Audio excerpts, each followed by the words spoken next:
What's up, everybody? Welcome to Bootstrapping SaaS to Millions. I'm Mike. This is Kev. We are the founders of Spectora, and this podcast is all about sharing stories and lessons learned as we built this business from zero all the way up to what's now an 8-figure business without taking any outside funding. Awesome. What up, Kev? What are we talking about today? Dude, so I want to dive into a certain topic here that I don't think gets enough attention. So many people talk about the story of when they started their startup and then, the exit. And some people talk about the middle, but what about all the stuff before? What about the preparation? What about the mindset? What about the backgrounds of these founders like us? And what have we done in the past to prepare for what this has become? And so I just want to spend some time digging into our background, kind of picking out stuff that we, in retrospect, can say, wow, that was really helpful to bootstrapping a SaaS company. And also just give ourselves an opportunity to share a little bit more about our background and backstory. Love it. I love this because you're right. It doesn't get talked about enough. Everyone glosses over, oh yeah, I did this for a couple of years, and I started a company, and not into what, we talk about lessons all the time we've learned from previous lives to our team. Yeah. And so I think every entrepreneur could dig into this more and take bits and pieces, because it's not just corporate job or startup. Right. There's so many elements of being entrepreneurial, I think, within a corporate job that you don't even realize, because you probably hate it, or you just are thinking, I'm just punching the clock. Right. So, and didn't we read that the average age of a successful startup founder is like late 30s to early 40s? Yep. And so it shows you that there's a certain amount of life experience that's necessary before you can do it. Yeah, you have your outliers, the guys that somewhere in college start their, billion-dollar company. But I think for the most part, you have to learn a lot. You have to prepare a lot to get to a point where you can't succeed. And so, yeah, and the Zuckerbergs of the world make everyone feel like they're behind. And I felt that, I was at age 25 feeling like I was like the hourglass was like running out, because I was like, God, you read all these young entrepreneurs, there's only like 5 or 10 of them. Right. The rest, all these super famous ones found their success in their 30s, 40s, 50s, and 60s even. So that's an important thing to note, for everyone out there, because I think we still even feel behind certain times, maybe without even realizing it. But it's like, no, you're exactly where you're supposed to be. The things you've learned to prepare you to be a great entrepreneur. Yeah. So obviously, we're brothers, and we have obviously the same upbringing. And we were talking a little bit before we hit record on some of those lessons learned from our parents that maybe we didn't even realize at the time, but in retrospect, we're like, damn, that really ingrained in us X. Right. So where do you want to start? I mean, you brought up a couple. Let's dive in. Yeah, I think everyone can, look back into their upbringing and childhood and find certain things that, whether they inspired you or built certain habits. And so we like to think back to just the kind of, I guess, blue collar upbringing from 2 parents that just worked hard, like from baby boomer generation. Dad worked Air Force for 30 years and just kind of like punched the clock in a sense, but was very workmanlike. And so we saw someone that just went into work, did a good job, had pride in his job, and talked about it to us, of just like not half-assing anything. That's what he'd always say when one of us would cut the grass or wash the cars and like do a half-assed job. He would tell us like, you half-assed it. Yeah. And he'd also say, if you're going to do something, do it well, which is, I guess, the flip side of that. Right. And gosh, that's such a huge lesson that I remember thinking when we were first building Spectora, just like, hey, let me do this well. It's easy to cut corners when you're building something. It's easy to cut corners when you're talking to customers, when you're trying to make a sale. If you really take that quality approach to everything you do, man, that's huge. And, everyone can decide to do things high quality, or like, we're going to do a great job. It's easy to say that, but it gets deep ingrained in you when you see that modeled, or you're inspired by someone early on. And then you just make the decision early when the brain, when your brain's still forming, to do everything until the job's done, or till the customer is satisfied. Not to say you can't learn that as an adult, but I think like seeing it, boy, it prepared us more than we knew, of like, do the job till it's done, provide great service, and make sure the thing is done and the person's happy. Yeah. Our dad started as an enlisted Air Force. So not an officer. We come from very humble origins. Electrician on aircrafts, worked his way up to senior master sergeant and retired. So that's like the highest enlisted rank. And at the end, he was like managing the entire aircraft maintenance, all the different departments within it. So obviously, he did a lot of stuff well. A lot of it was just continuing to show up to work every day and doing a good job. And he taught us, I think, that the work ethic of persistent and consistent showing up over time, right? Yep. Yep, showing up over time. And he also was a big handyman. So it's like we always laugh about how like he can't not fix something around the house when he sees it wrong. And like the impact of that, when you think of the impact of seeing someone growing up, they see a baseboard slightly off or they see, you know, paint that's not right. He just always fixed it right then and there. Constantly, And so like, yeah. think about that in terms of a software product Right. or something with a customer. Like when you just kind of like have to just do it, like that's a huge quality instead of like leaving the dishes in the dishwasher. We always use that metaphor with the team.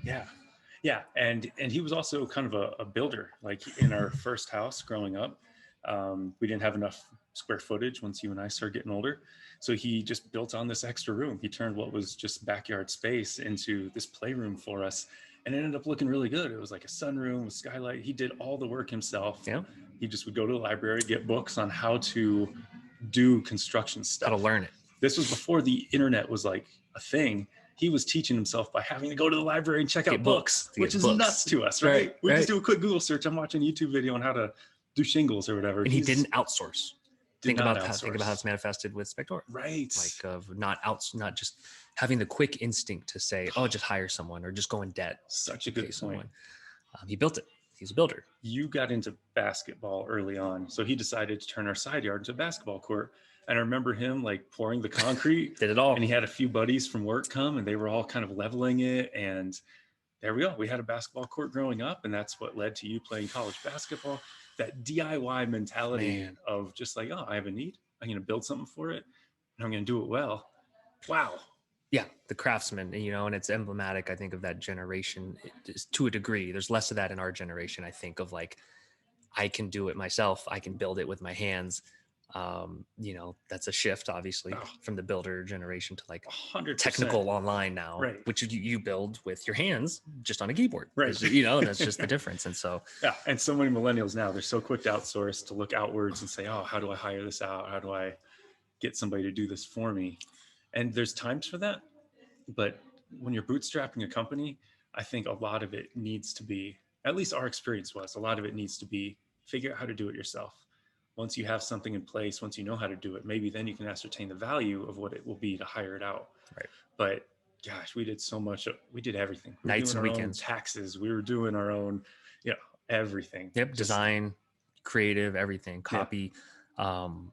And I think, you know, when he was going to school to be an electrician, I think he did nights and weekends. So he's doing night school too. So that's another story that kind of like, I guess, made us say, you know what, nights and weekends when we're side hustling Spectora to get it to where it is, as opposed to, you know, starting cut and dry or outsourcing, going into debt. It was just like, nope, do the slow and steady, the non-sexy way. Yes. That takes longer.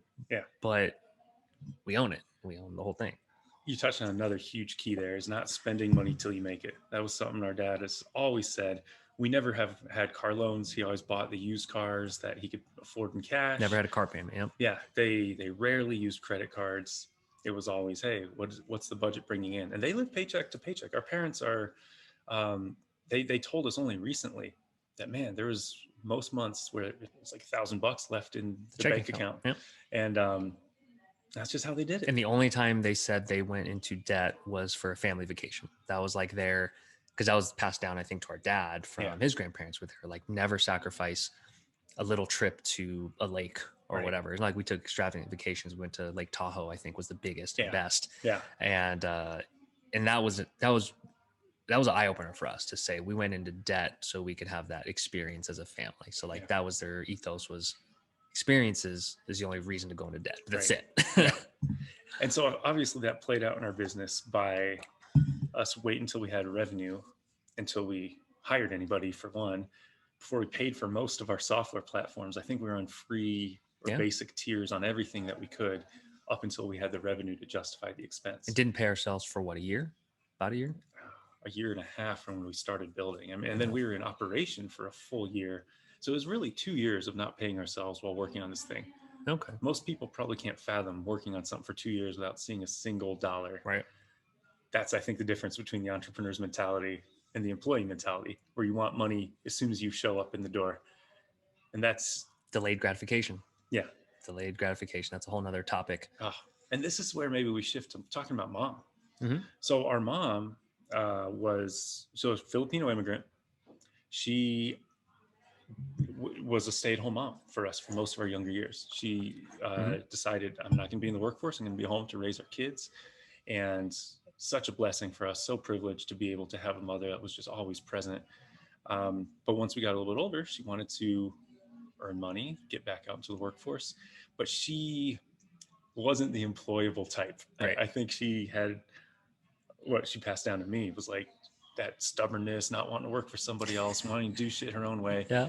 And it really helped us learn how to take risks, I think, because she got into at the time, multi-level marketing was like a big thing. Yeah, it's a generational thing. You know, I think all baby boomers probably did an MLM at some point, and she had her stint with a couple.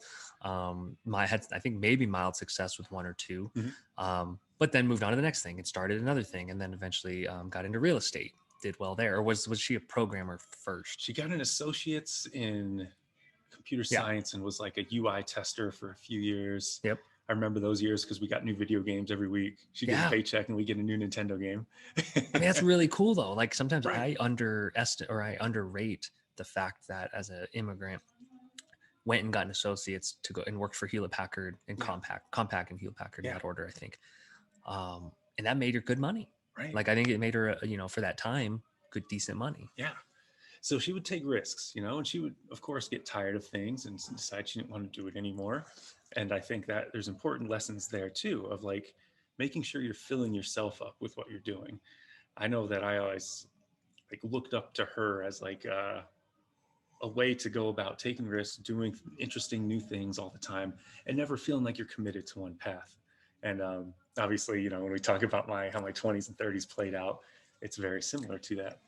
And just, she always had that optimism and can-do attitude where it's just like, you don't try that many things without thinking they're all going to succeed, And so there is a kind of a hidden just like gem in there of her just always being like, oh yeah, thinking of all the reasons why something will work. Yeah. And maybe that's why we thought of all the reasons why Spectora would work. I don't know. The naive optimism is so necessary to be an entrepreneur. If you're thinking about all the reasons why it won't work, you're never going to get off the couch. Talk yourself out of it. Yeah. Yeah. Because let's be real, like 90-something% of entrepreneurial ventures fail. And so really, you have to be naive. You have to be naive, and you have to keep taking shots at the goal, even when man, this might miss. Yeah. Yeah. And also her mentality towards, like even seeing her around the house, keeping things clean, spotless, like that level of work. It's just like that level of, I don't even know what you call it. It's like pride of ownership. Yeah. Like everything was always clean. And that was just how she was. I don't know how she fucking does it, because now I have 2 kids at home. Our house is constantly a disaster. It looks like grenades go off in every single room, like any given day or hour of the day. And somehow high motor. She was maybe we talk about high motor people. She had high RPMs where she just like could nonstop. And she called that her exercise. That was the funny thing. She didn't exercise a ton, but she was like, I clean the house every day. That's my exercise. Clean the house. She rearranged furniture a lot. She did so much with the hours that she had while still cooking all the meals for us and raising us and taking us out to do fun things. She was a super mom, and we didn't realize it. We probably took it for granted at the time, right. But having that as a role model, I think, was so cool. Yeah. Modeling that is huge. So let's shift gears. What else do you have on your notes in terms of like your, maybe whether it's high school, college, or post-college? So here's some of the things that I realized early on that I might be suited for entrepreneurship. So I remember in elementary, I'd buy these packs of gum, and then all the kids would be like, hey, can I get a stick of gum? And I'm like, yeah. And pretty soon I was giving out so much of my gum, and that pissed me off because I spent like $1.50 on a pack. And so I decided I was going to ask for a quarter for every stick of gum. And, there's like 20 in this $1.50 pack. And so pretty soon kids would be showing up to class with quarters because they just wanted gum from me instead of going out and buying their own pack. And I was like, this is fascinating. I can profit, a couple bucks from every pack of gum. So now I can buy 2 packs of gum every week and then go in and sell it in class. And so that was like maybe my first lesson, this is what, like fourth grade, That's awesome. my first lesson of like how to scale up something. That's so good. That's so just like buy it for less, sell it for more. Right. Basic business lessons. Yep. And so then I remember also, like in high school, mom and dad would give us money to go and get a haircut. And at some point I was like, damn, this costs a lot. How much does a hair clipper cost? I'm going to learn how to cut my own hair. And so I made them promise that they're always going to give me, whatever this was, $10 every 2 weeks for a haircut. He's pocketed. And then I would just pocket it. And to this day, I've only paid for like 3 haircuts in my whole life. That's so I'm good. still cutting my own hair because it's just one of those things that like I learned to do it myself. Think about that mentality though, like that I see it in you today. Like, and that is something I think that can be decided and learned. It's easier if you start earlier, but like, what a good mentality to say, like, I can figure it out. Let me just be, frugal here. Yeah. And have money in the bank. Yeah. Not everyone thinks that way. Most people don't think that way. It's America. Right. It's consumerism. Spend. Yeah. Whereas my mentality has always been, how do we, accumulate assets, spend money on things that make us more money, and minimize that spend on things unless you're just really treating yourself. Because like, let's be real, I've bummed around Europe for months at a time and spent crazy amounts of money. But that was like something that I did because I really enjoyed it. When I was working, that was the thing I was working towards. Yeah. So it's almost like a barbell strategy where it's just like you're either on one end of the spectrum or the other, and you got experiences over here to the right. Yeah. And then you have, don't spend it till you got it on the left. Yeah. Is that accurate?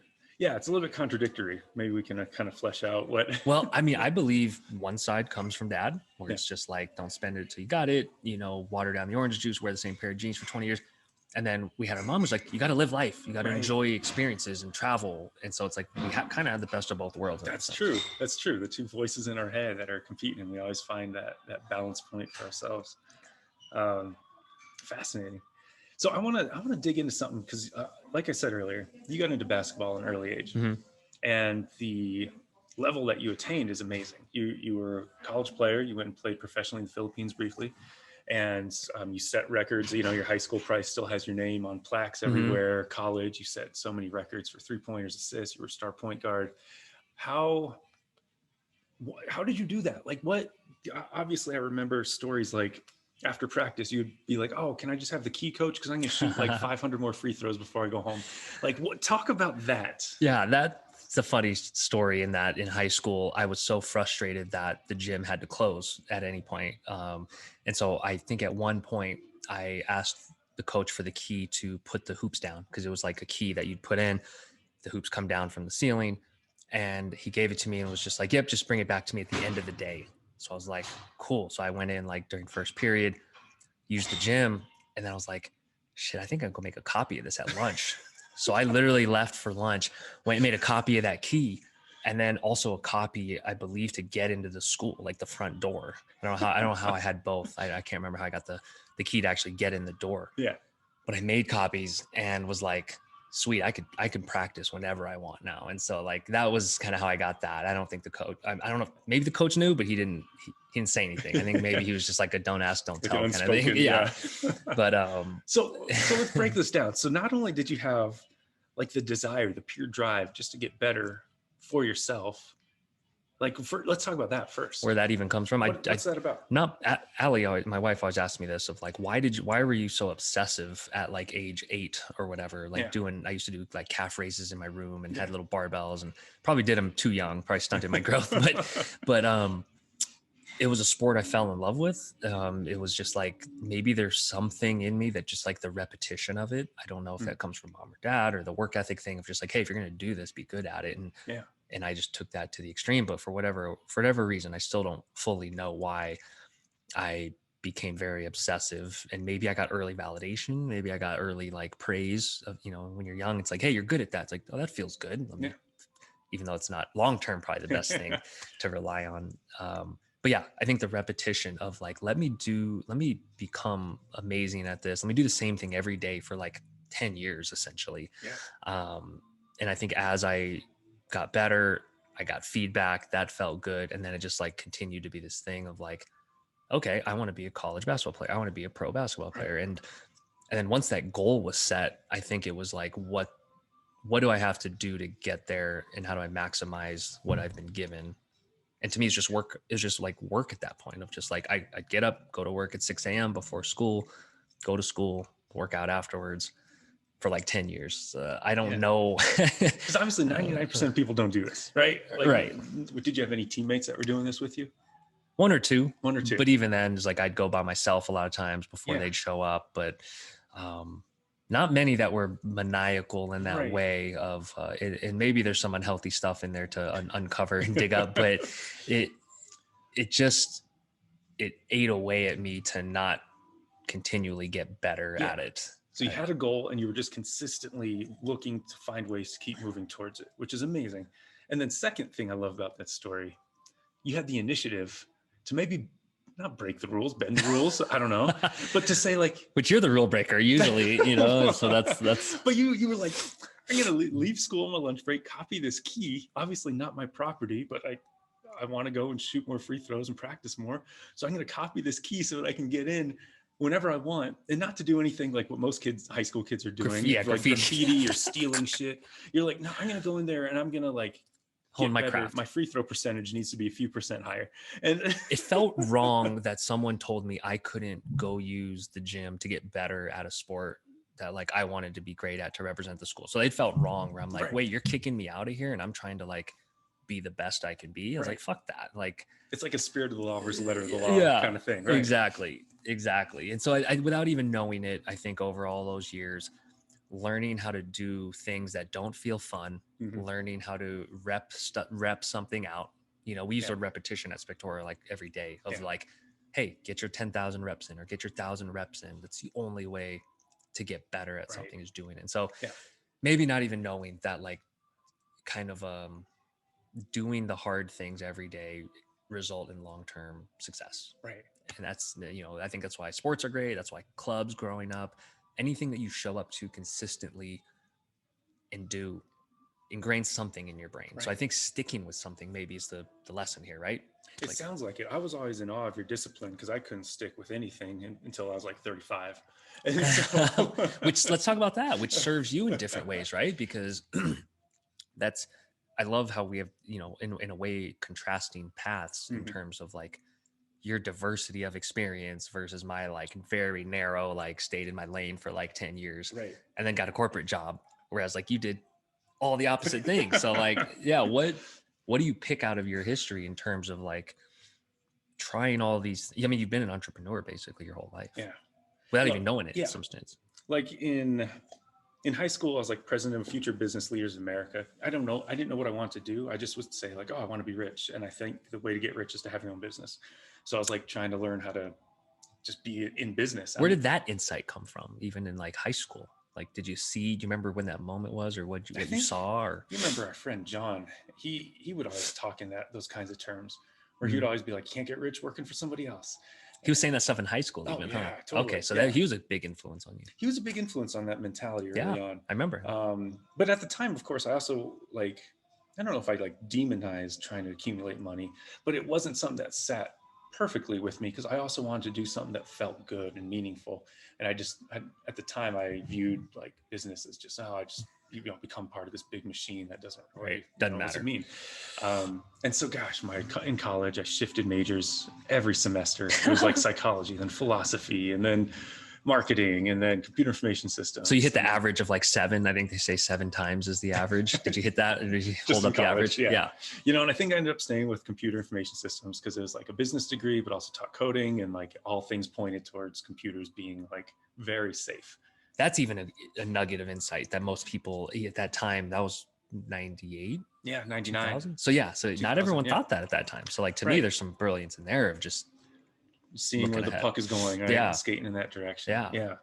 And then, you know, right out of college, my first job was in Verizon in Hawaii, you know, so I go out to Hawaii, I'm sitting in a cubicle, you know, they're sending me out just to like scan barcodes of network cards and write some basic scripts. And I hated it. I was just like, I cannot do this corporate grind. I'm like one out of 10,000 people in this building. Even in Hawaii. Even in Hawaii. Hawaii is beautiful. Maybe it's even worse because you're staring out the window. You could be surfing, but you're just in here writing code. And I felt meaningless. And I knew exactly how much I get paid. I knew like, oh, if I work really hard, maybe I'll get a little bit more. But like that's when I realized unlimited upside was very meaningful to me. I wasn't very motivated as an employee. I didn't feel the ability to work hard when it wasn't me that was getting some Right. portion of the benefits, Right. right? And so I knew like big corporate gigs weren't for me. So I quit that like What, really quickly. where does that even come from in you? Like that? Cause to me, that's not normal to into the level you felt the unjustness. Like I know like you felt Yeah. very strongly about that. And like, I can't pinpoint something where that would have come from. Cause it's not like mom and dad were not, like mom was an entrepreneur in some ways, but not in the truest sense where she Right. started a business, ran it for a long time, Yeah. had a limited upside. I think our mom's love language was words of affirmation, and she showered me with praise all the time. And obviously, you know, in school, I found out I had a really good memory. So I didn't have to try super hard. I just remembered. I'd like read book passages and then be able to almost write in quotes that on the test. And teachers thought I was cheating until I was like, let me recite it for you. I read this a month ago, and that faded once I started drinking in college. But Right. at the time, I was able to, I felt special. And then I think that gets ingrained where you're like, well, if all these other guys can become rich by just creating these different businesses, why not me? And so there's always this idea that like, why not me? Why not me? I can do this. I can be whatever I want. I can make this one life that we have anything I want it to be. And, you know, and I never was somebody that would like find mentors. I was never somebody that had like role models I looked up to. I was always just imagining my future self and what course I needed to plot to get to that person. I don't know if that's normal or egotistical or what, but it's like powerful though. I think whatever seeded that, you know, the combination of your influences in life, mom and dad, whatever it is, making a decision at a certain point, once you have, I don't know, are there any independent thoughts or independent, you know, like as a kid, but basically that blind belief. I don't know. And I was determined to do it my own way too. Like I saw in my 20s, people trying to claw up the corporate ladder. And I was just like, fuck that. That just doesn't feel authentic to me. I'm not going to, it felt like you had to be fake. You had to show up. You had to punch a clock. You have to sit your ass in a seat, even when there's no work to be done, because your boss will walk by the cubicle and be like, oh, Mike's still here. And that all felt like bullshit.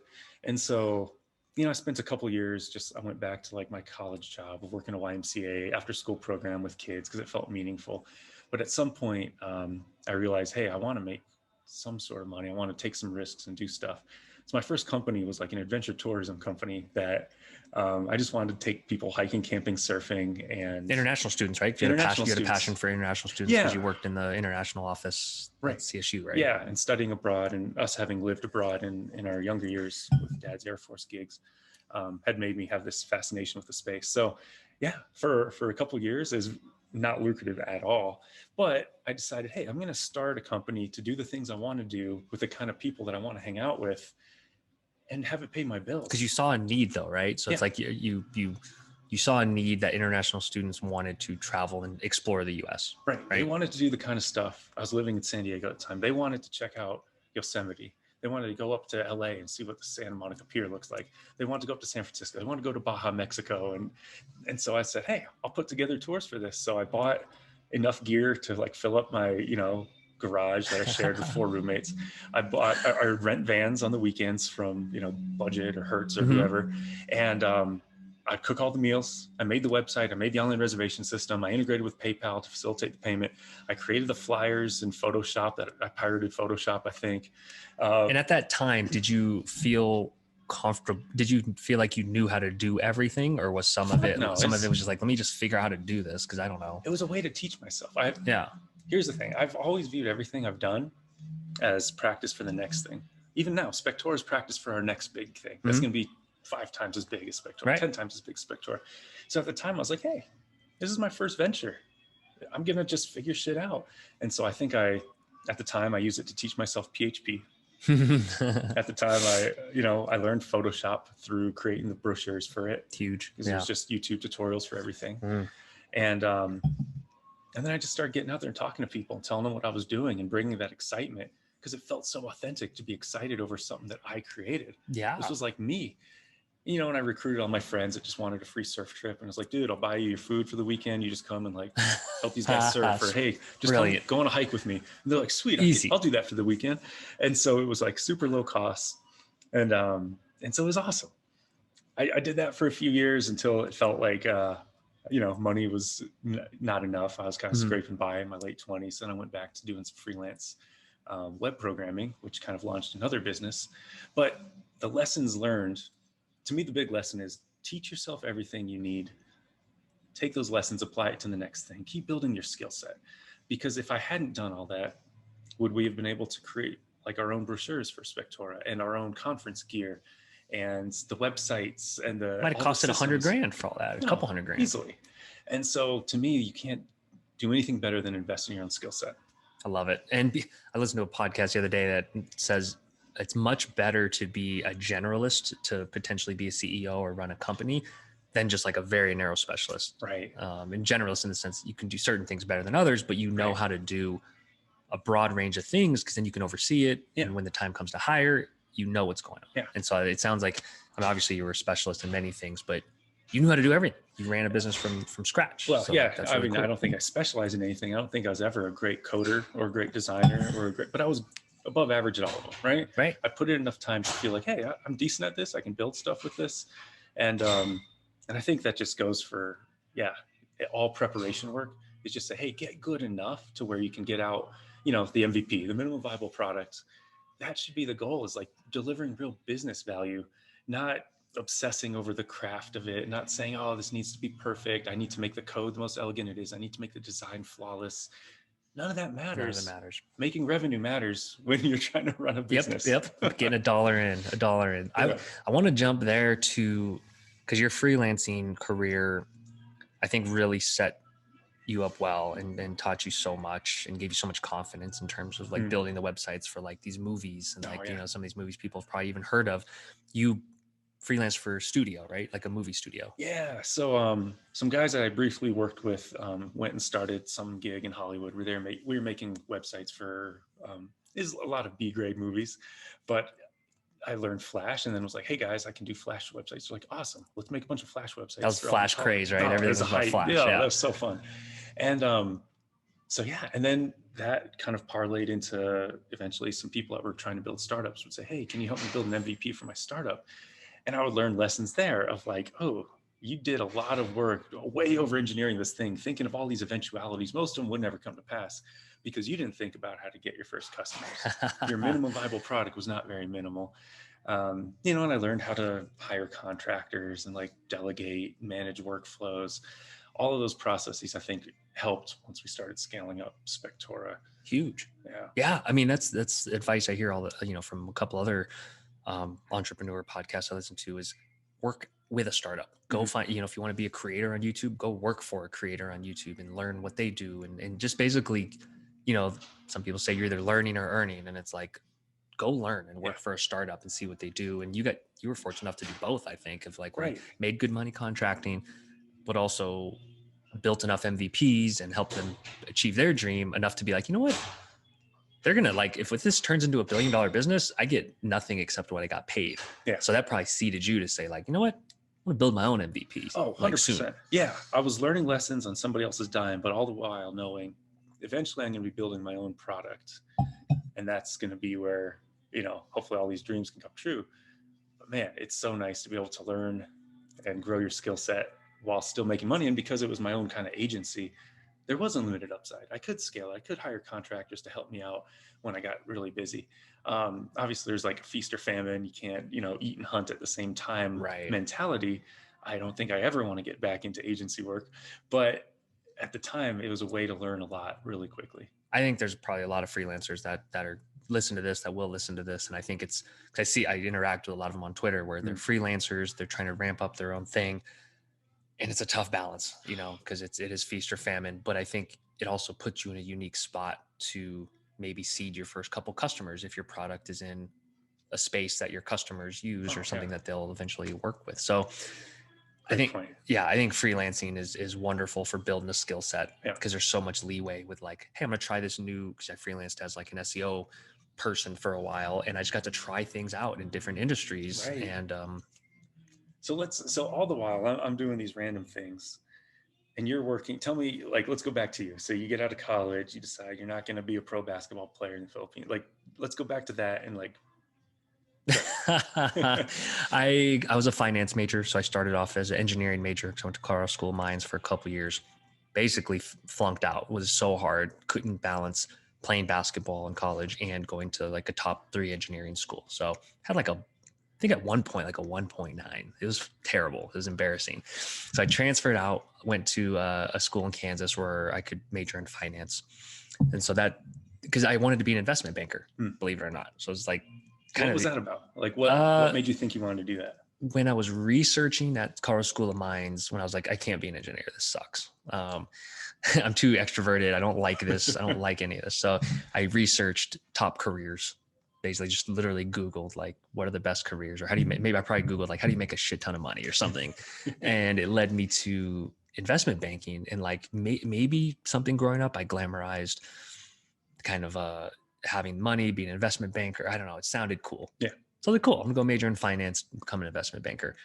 Came to realize you can't go to like a B grade school or even a C grade school and become an investment banker. You got to go to one of the coasts and go somewhere big and have connections. So majored in finance, realized, okay, stocks are kind of interesting. I had a class that I was pretty inspired by that taught us about Warren Buffett and Charlie Munger and their investment philosophies, and I had a professor that was particularly inspiring. So I was like, all right, I'm gonna be a financial advisor or stock trader. That world's very sexy to me. And so I got a job at Charles Schwab. The reality is that I was in a cubicle answering 70 calls a day, executing trades for people or resetting grandma's passwords. Like it was for 34K a year. Yeah. So it was entry level, 34K a year. But that felt like a lot of money to me. So I was just like, cool, I can get my own apartment. I can go out and drink on the weekends. I kind of felt good. I was just like, hey, I'm going to work my way up, make 6 figures, by the time I'm 30, be a good life. That couldn't, after a year goes by and you start realizing like, man, this is wearing on me. This is sucking my soul, sitting in a cubicle every day, doing the same thing, providing minimal value, to a business. So it's like the value to me that I felt wasn't very great. So is it about feeling like you're not being totally utilized? Like you had more talents to offer? Eventually, yes. So I think the first couple of years, I didn't know what I didn't know. I was young, just like happy to have a job. And then once that kind of wears off, when you're kind of like, okay, what am I doing? Like what's next? You start feeling like, okay, that wore off, having enough money to drink on the weekends. How do I get to 50K? Right. And it was like, wow, there's not a path here to get there. I'm going to get my inflation raise every year. Yeah. I'm going to get told I'm not answering enough calls. I was like, fuck this. This feels terrible. So I started researching. I knew what you were doing. Obviously we talked, every so often at that point. Cause we're kind of doing our own things in life, but I was in California, you were in Colorado. I knew you were doing tech. So I just went to TechCrunch and started reading articles when I was bored during the day. Yeah. Like I'd literally get a call and the customer would like accidentally disconnect, but the call would still be connected. I'd let it run for 45 minutes while I was reading TechCrunch articles. So it looked like I was on a call. Right. And QA doesn't QA calls when they're over like 20 or 30 minutes. So you're working the system. So I'm working the system. I was like, you know what? I get to fucking read about tech and, Zuckerberg and Facebook. And then I get credit for this really long call. So it's fucking great. So like I spent years doing this. Right. So I spent years trying to figure out how I could literally just read about startups. And a kind of a fire started to burn of like, dude, this is fascinating. This is like so cool. And this is like 08 through 10 maybe. And all these startups raising money. It was just a whole new world to me where I was just like, oh dude, tech's where it's at. Yeah. Fuck finance. That's boring. That's old money. Right. Boring. So I just would send you articles. I don't know if you remember this phase where it's just like, I'd send you articles of new businesses that were launched that raised money and was just like, dude, we got to do this. Like here's an idea. And I started just brainstorming every day in that cubicle for years. I remember this phase because at this time, so it was like 08 financial crash happens. I think the Hollywood studio, the money, ran out. So I was kind of in a rut, not getting projects. I started building iPhone games just as a way to try and get money. Had a couple of decent ones, but nothing, lucrative, just enough to kind of scrape by. And I was thinking like, damn, I think I want to move back to Colorado and start a business with my brother. I didn't think maybe it was going to be like what we have now. I just thought like, hey, it'd be fun to do something with my brother. I want to kind of show him this life that I had kind of created where you get to be free and have this I didn't have a lot of money, but I had this feeling of a limited upside, which is, I think, even better than having money. Is like, I don't know, my mind's very addicted to like potential. Mm-hmm. And so, yeah, so that's what I remember a lot about that phase was like, okay, cool. Like, I think this is a good time for me. I think I had a little interim chapter where I sold all my possessions, went and volunteered on a farm in France for 6 months to really contemplate my next chapter. That's another story. Yeah. But Yeah. ended up coming back to Colorado. I enrolled in grad school. At the time, I thought, hey, I want to be a counselor, like a therapist. But I also wanted to do something with you. Right. Like I liked having multiple things going on in my life. I liked, using all the different parts of my brain. And so you and I move in together, that apartment in Wash Park. Oh, it's worth noting going back to that. Like, I think a lot of people, like I glamorized finance because of the potential and the money. And then once I realized they worked 80-hour weeks forever, basically, I was like, well, that's shitty. And I really envied your lifestyle because I was like in this cubicle and I'm just like, dude, he gets to surf, he gets to play volleyball, he gets to work like all, make his hours as a freelancer. And that life just felt so appealing. I felt like I was like in a jail cell. Like that's what a cubicle feels like. I'm not gonna, don't want to over dramatize it, but it's like when you're just punching the clock every day. Oh yeah. Even in my 20s, it started to feel like, ugh, Yeah. I'm aging here. Like this, I don't want this. Because I worked with, and everyone knows this if you have a job. I worked with people that were 20 years older than me, Doing the same shit, doing the same thing, the same conversations yes. by the water cooler, the same bullshit, mindless droning. Right. And I was like, I'm not going to fucking be like that. I'm special. I'm different. Yes.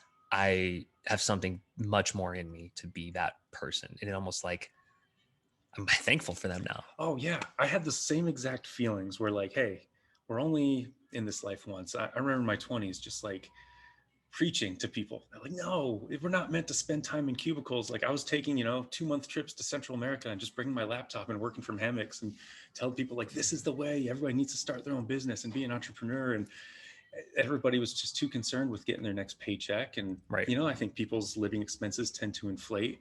And so then they're required to get the next paycheck at that same level they used to be. I remember always trying to keep my expenses low because that meant freedom. That meant options. And I think that's a huge lesson that you had a skill. I think that's that your confidence came from the fact that like you either had a skill or you knew you could learn any skill needed to be okay no matter what. You just always had a philosophy of like, I'm going to be okay. Learn an in-demand skill and you'll never have to worry, right? Anytime I wanted to, I could just start shopping around for contract gigs and get something. Some are more lucrative than others, but like there's always the ability to make money when I needed it. And that's huge. So I'd recommend to everybody, get a skill first. You can't just go out there and expect the world to work out. You need to work towards it. But once you have that skill, that gives you options. And then think about how do you keep buying future options? Because I think that's something that's been at the core of our business is like always making sure we had lots of choices in the future. And any path that felt like it constrained some of those future choices was always tough to make. And so that's probably why we never took investment. That's probably why we never made like huge commitments for exclusive deals to any partnership companies. We've always tried to say, hey, let's keep options open in the future. And I think it's kind of rooted in that mentality. Yes. Yeah. 100%. Okay. So like you said, we move in together. We start a t-shirt company. We don't have to spend a ton of time on this, but basically inspired by my daughter, Kira, there was terrible clothing options for young girls out there. I think I remember seeing the Juicy brand for like young girls on the butt, something just where you're like, you kidding me? So we started a brand around inspirational and motivational clothing for women, young girls and women. And so anyone that knows the t-shirt business, not easy, low margin, holding inventory, don't know what we were thinking. We were idealistic in that way. And thought, okay, it can be done. And we had a friend even who created a big brand, clothing and hats. Turns out very hard to do. You have to have distribution. You got to have constant PR. Yeah, but it was practice. It was practice for us working together. I got to learn Adobe Illustrator and designing t-shirt designs. I made a WordPress website for the first time. E-commerce, custom plugins and e-commerce. You were doing SEO. You were doing, marketing work. You were trying to get us, you got us featured on the front page of Yahoo at one point, which was like our highest number of sales. Sold like 100 shirts. T-shirts that day. So biz dev work, reaching out to people, learning how to put yourself out there. Sending cold emails takes repetition and practice. So I think we've learned a ton of great skills. I think the SEO And the irony is, in order to get those pages to rank high to sell those t-shirts, I learned SEO from scratch of just like Googling what is SEO. That's like literally where I started. That eventually led to getting a job at Home Advisor on an SEO team, which kind of parlayed into like what's helped us at Spectora. So it's interesting how I followed that breadcrumb. I was able to interview and get hired because I'm like, hey, look, I started this t-shirt company where I had to learn SEO from scratch, even though I was like fully an amateur. You know, I didn't know what the hell I was doing. I just did a little bit of research and work. That was enough to get hired. And I purely took that job to learn, not to earn. I was probably making like 40K at that job. It wasn't that much more. And so I think taking a specific job to learn, nothing wrong with that, to prepare you for the eventual startup. 100%. Yeah. And so meanwhile, I'm in grad school. I'm learning how to be a good counselor. Eventually, I would learn that being a counselor wasn't all I thought it would be. However, some of the skills that I think learned there were foundational to our business. Huge. Learning how to really listen to people. If you're an aspiring entrepreneur out there, I think you should definitely learn how to listen to people. If that skill is in place, I think so many other things will fall into place.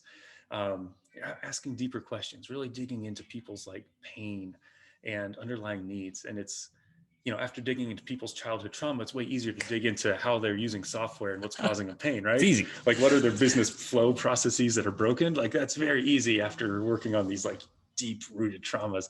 And so that was phenomenal. And just really learning like patience and compassion for everybody and assuming that everybody's trying their best. That's huge. And I think it's something that I think you probably had naturally. They were skills I had to learn on how to just interact with people in a really good way. What advice would you give to someone who's not going to go, spend 30 grand on a counseling psychology masters? Because I think this is essential. I think it's changed the course of our company, the way we lead. It's impacted my life, just you imparting the ability to ask questions, to listen, have empathy. It really brought it out of me, because like you said, I think I was maybe had those like core skills, but didn't know how to put them in practice. I didn't know how to like manifest them in business. What would you tell someone that just like, because there's a lot of, dev founders that are shitty at people's skills that don't know how to interact with clients. They rely on the marketing guy for that. And you did both because of your background. How do you work on this stuff? That's a great question.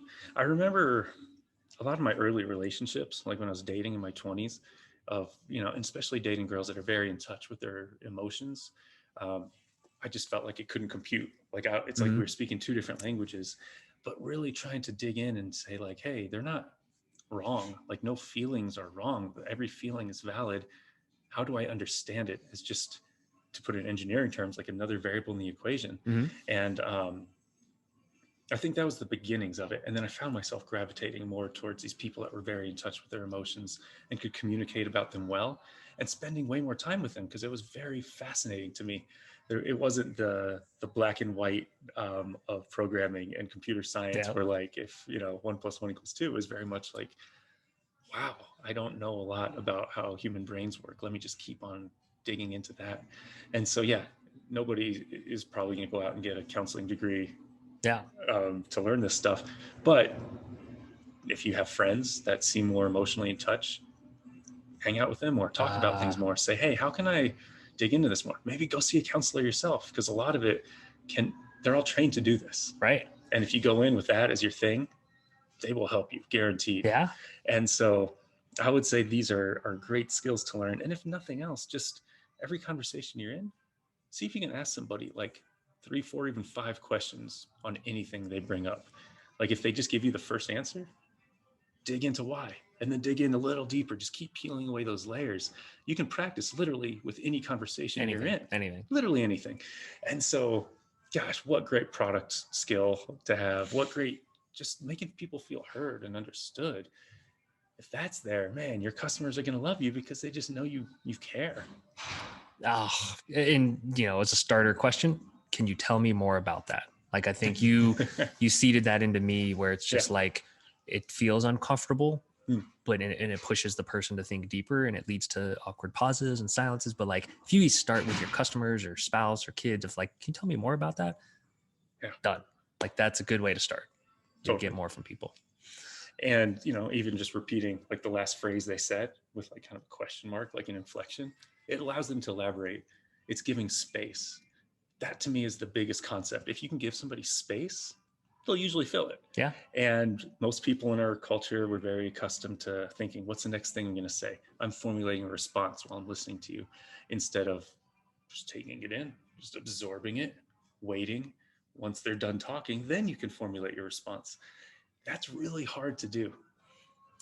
It goes into being likable too. I think like we often sometimes say like just being approachable and likable makes customers sign up sometimes because we give them space maybe, and you're not trying to talk over them, that could be a factor. Let's talk about that, because I think that's one of your superpowers. Like long before we ever started businesses together, you've always been just generally one of the most likable dudes around. Like you always had, when we'd go out drinking together or something, like you're always friends everywhere, want to friends always everywhere. see people. It's always like a riot, like those scenes where it's just like a montage of you just laughing and like cheersing and people, kind of putting you on their shoulders. And you've always had this gift of being very likable. What do you think that's about? Man, I don't know. I like to be liked.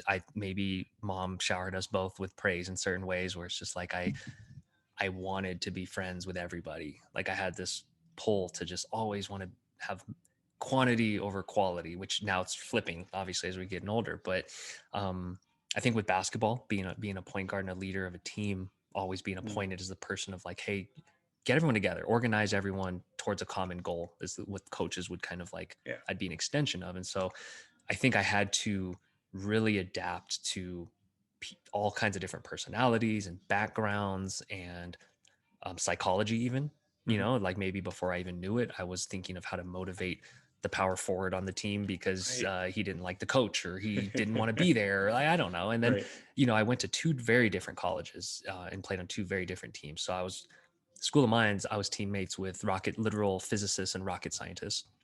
And so like learning how to motivate them on a basketball court, very different. Then I went to Fort Hays State, where it had kids from all walks of life, all backgrounds, probably the most diverse team I would have ever played on. I had inner city Seattle on my team. And then I had farm kid from Kansas on the same team. Yeah.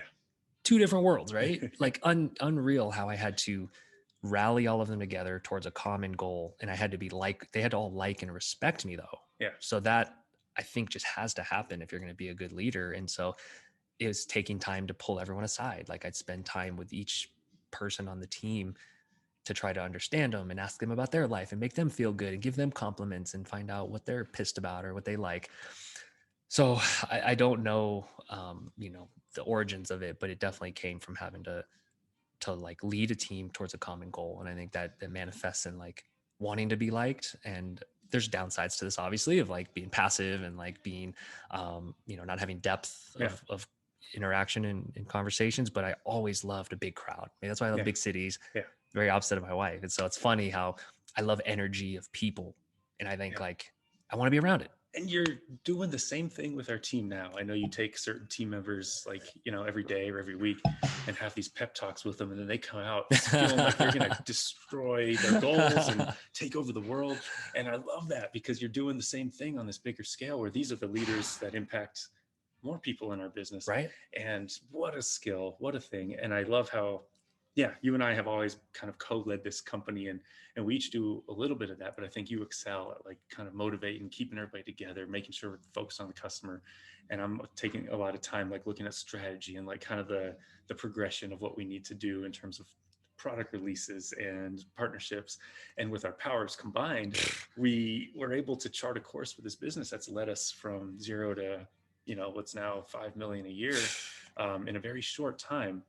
And it's just really cool to see these skill sets that we learned very early on. Love our co-founder dynamic. And, I see debates on Twitter about single founder versus finding a co-founder. We lucked out having these skill sets because to me, to be able to listen and be empathetic and kind of have a counselor led approach mixed with like, I consider myself just an all out hype man of just like making people feel good about where they're at and like achieving their goals and dreams. And let's all just fucking do it.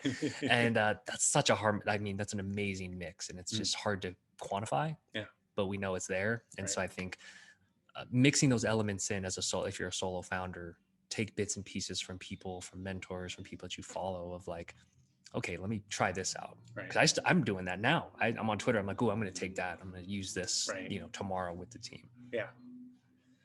Well, my computer died, so I don't know what notes we still had. Dude, let's wrap there. That's a good yeah rant on. I don't know if we structured it all, but hey, it tells some backstory.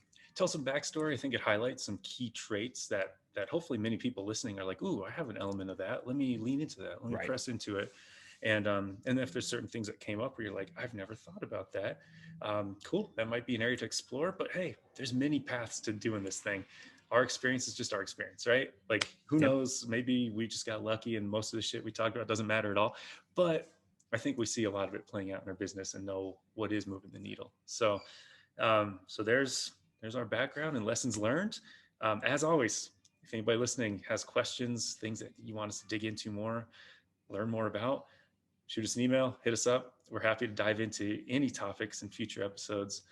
And until then, we'll just see you next week. Cool.